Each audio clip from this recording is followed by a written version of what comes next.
Today we have the first day of our midterm meeting.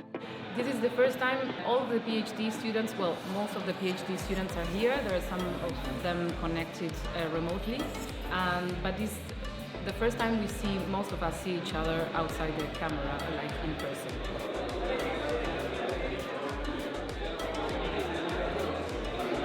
We have an opening session where Roberto Salvarezza, the president of ITEC, gave us a talk, an overview of ITEC and our current goals of energetic transition.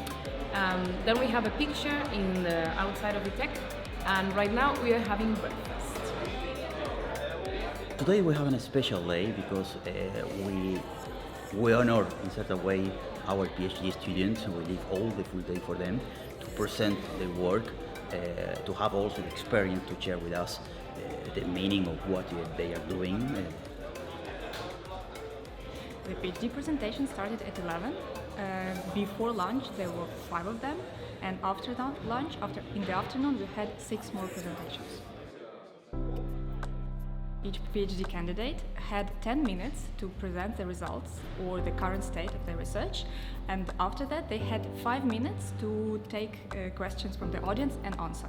The presentations that we heard today were all very different. They tried to solve different problems, even though they are all related to the project. So we have something in common, but taking the same problematic from very different angles and from very different methods and from very different disciplines. I'm very impressed. They did better than I was expected. All of them, they asked me if they're concerned about the English. They did very, very well. So no one speak badly the English. They communicate correctly. They did manage the time properly. Some of the presentations, they were very entertaining. That's something that they managed to do. So I'm really, really, really happy with the result of I know they put a lot of effort in behind that. So congratulations to all of them. What we have to do right now, while PhD students who presented take a break and have a bit of coffee, we will have to deliberate and we'll have to decide who is the winner of the day, whose presentation was the best, and also who is the runner-up. You know who made it. We know all of them, they are doing a very good job, so we need to do some kind of symbolic award, but for me, all of them, they are going to be very good speakers, and all of them, they are going to be winners. Now we are ready. Now I think we are ready. So the first prize goes to a person who is a PhD candidate who presented today with a lot of success, and we really, really liked the presentation, and it is Christian.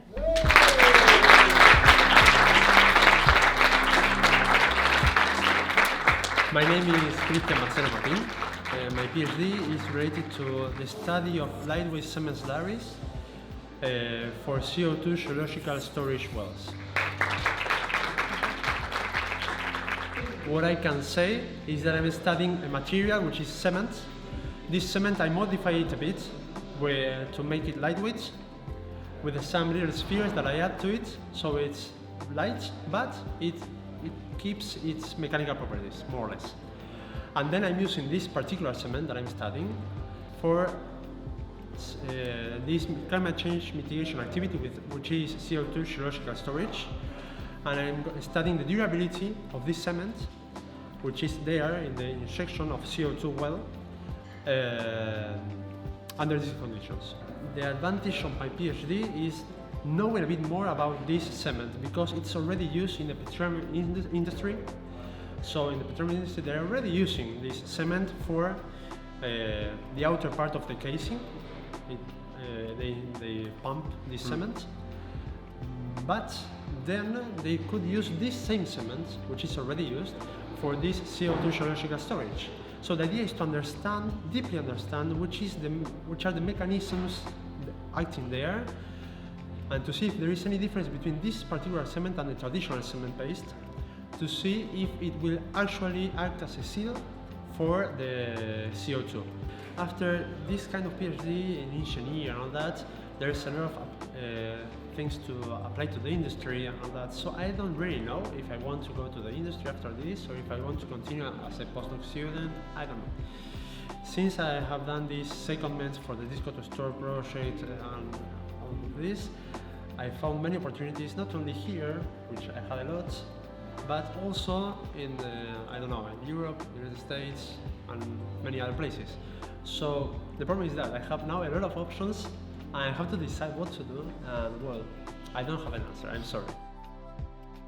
Disco 2 Stories is planned to give some answer and strategy to CO2 reservoirs or storage, but it's for the future. So, today, technology, we have some technique and technology existent, but that's the importance to have a new generation of scientists coming to bring just this boundary further that we know today. So most of us, mainly, we are not going to participate directly, so that's important to have this big team and start interacting with them to do today. So they are going to be the star of the future. That's the point of that.